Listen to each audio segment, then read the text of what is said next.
Assalamualaikum. Pernah tak kita rasa perlukan petunjuk dalam hidup? Hari ini kita nak kenal dengan lebih dekat satu nama Allah yang memang sangat indah dan penting, iaitu Al-Hadi. Maksudnya, yang Maha Pemberi Petunjuk. Jom kita fahami sama-sama apa maknanya, kenapa ia penting dan macam mana ia membentuk cara kita pandang hidup seharian. Mesti semua orang pernah rasa macam ni kan? Rasa macam, kita kat satu simpang jalan, tak tahu nak pergi kiri ke kanan. Rasa keliru, rasa tak pasti. Perasaan perlukan panduan tu sebenarnya memang fitrah kita sebagai manusia. Dan dalam Islam, jawapan untuk pencarian kita ni, ia membawa kita kepada satu sumber petunjuk yang mutlak. Okey, jom kita mulakan. Sebelum kita nak tahu macam mana nak dapat petunjuk, kita kenalah kenal dulu siapa yang bagi petunjuk tu kan? Jadi, apa sebenarnya maksud di sebalik nama yang hebat ni? Al-Hadi. Maknanya, sangat mendalam. Al-Hadi ni, ia bukan macam Waze atau Google Maps. Nama ni merujuk kepada Allah sebagai satu-satunya pemberi hidayah. Hidayah ni, satu petunjuk yang istimewa. Ia bukan setakat tunjuk jalan, tapi ia membawa dan memimpin kita ke jalan yang betul-betul lurus. Inilah panduan yang paling hakiki, yang takkan sesat punya. Dan, supaya kita lagi yakin, definisi yang kita bincangkan tadi tu, ia datang terus daripada bahan rujukan kita. Boleh tengok sendiri, di bawah tajuk pengertian tu, ayat dia sebiji sama. Ini nak tunjuk yang pemahaman kita ni berasaskan sumber yang jelas, bukan rekaan semata-mata.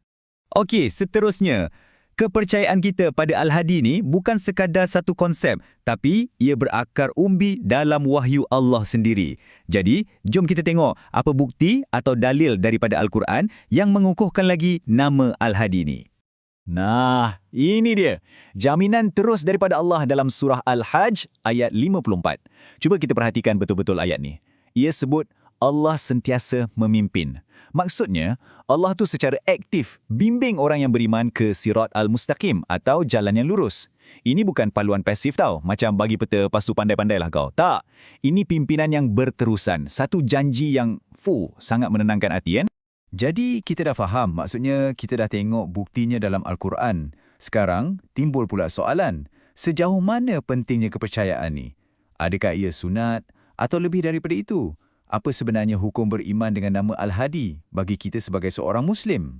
Jawapannya sangat jelas dan tegas. Hukumnya adalah wajib. Ya, wajib. Ini bukan sekadar amalan yang digalakkan, tapi ia adalah sebahagian daripada teras akidah kita. Kepercayaan ini membentuk asas cara kita sebagai Muslim melihat dunia, iaitu dengan penuh kesedaran yang kita ni sentiasa, setiap saat, perlukan pimpinan daripadanya.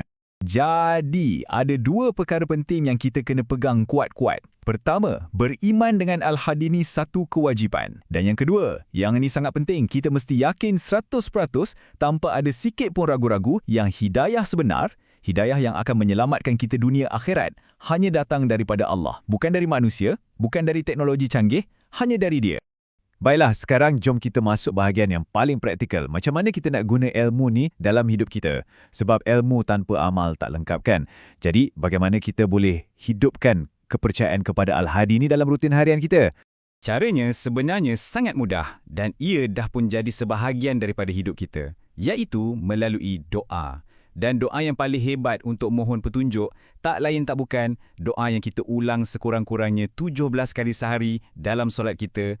Ihdinas siratal mustaqim. Tunjukkanlah kami jalan yang lurus. Sedar tak? Setiap kali kita baca ayat ni, kita sebenarnya sedang menyeru nama Allah, Al-Hadi. Jadi, apa mesej utamanya? Ia adalah kesedaran yang berterusan. Kita kena sentiasa ingat, kita sebagai manusia ni, kita lemah, kita mudah lupa dan kita senang sangat tergelincir. Sebab itulah, harapan dan pergantungan kita mestilah 100% diletakkan kepada Al-Hadi.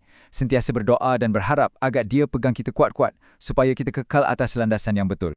Sebelum kita habis, saya nak tinggalkan anda semua dengan satu soalan untuk kita sama-sama renungkan. Dalam sibuk-sibuk kita seharian, dengan kerja, dengan keluarga, adakah kita dah berhenti sekejap hari ini dan dengan sepenuh hati merayu pada Al-Hadi? Ya Allah, tunjukkanlah aku jalan yang lurus. Fikir-fikirkanlah.